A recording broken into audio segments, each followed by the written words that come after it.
Haleluya, haleluya. Nongeye gushima Imana kubw'uyu mwanya mwiza mbonye kugira ngo tuganire ku ijambo ry'Imana. Muri kumwe na Pastor Dr. Gakwaya Emmanuel.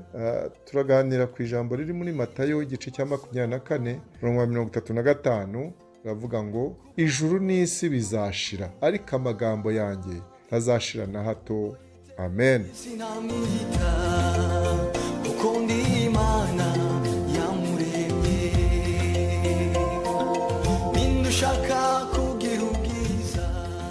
Hano biragaragaza Imana yemeza kandi igaragaza ko ijambo ryayo ijambo ryavuye mu kanwa kayo irihagararaho iririnda, ariko ngo ijuru n'isi bizashira kuko Imana yabivuze.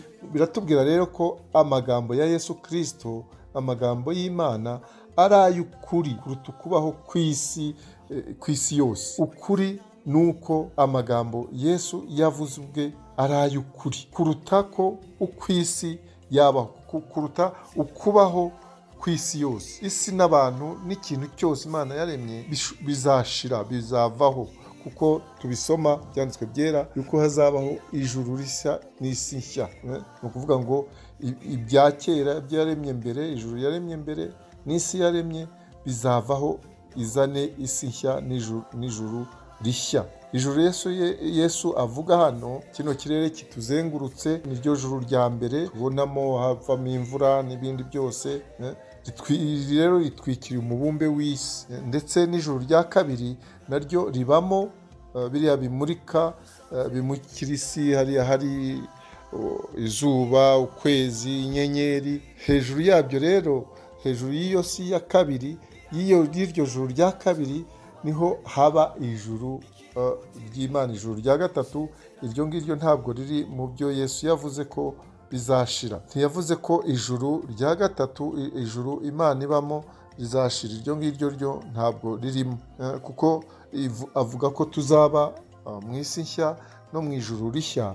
Aho rero ni ukuvuga ngo ibizashira ni isi, biri ku isi byose, noneho n'ayo majuru abiri abanza agiye azengurutse isi. Hano turabona neza yuko isi n'abantu n'ibindi byose Imana yavuze bizashira, yaremye bizavaho, kandi uko ni ukuri.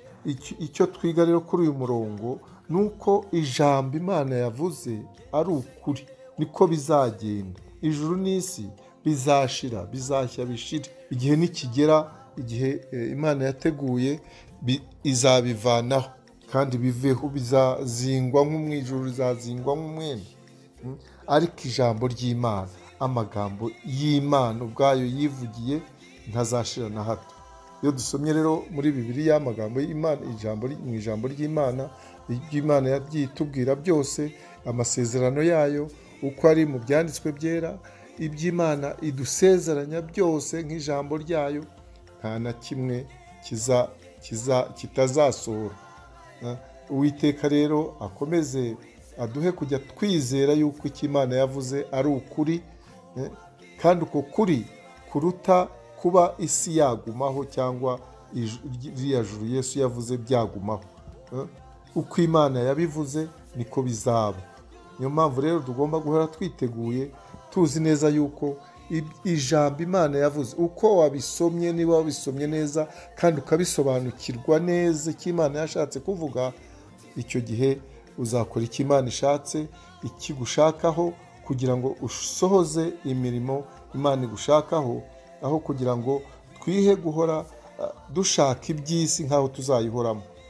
Dukore imirimo yacu hakiri kare, kugira ngo Data igihe azagarukira azasanga imirimo twarayirangije, tumeze nk'aba bakozi b'imburamumaro. Twararangije icyo tugomba gukora, icyo Imana yakuremeye ukamenya icyo ari cyo, ukagikora, noneho kandi ugasohoza ubutumwa Imana yaguhaye, ugakora ubushake bw'Imana, icyo Imana yakuremeye. Haleluya. Imana rero iduhe imbaraga zo kugira ngo tumenye icyo yaturemeye, kugira ngo dushobore kugisohoza. Mu izina rya Yesu, amen, amen, amen.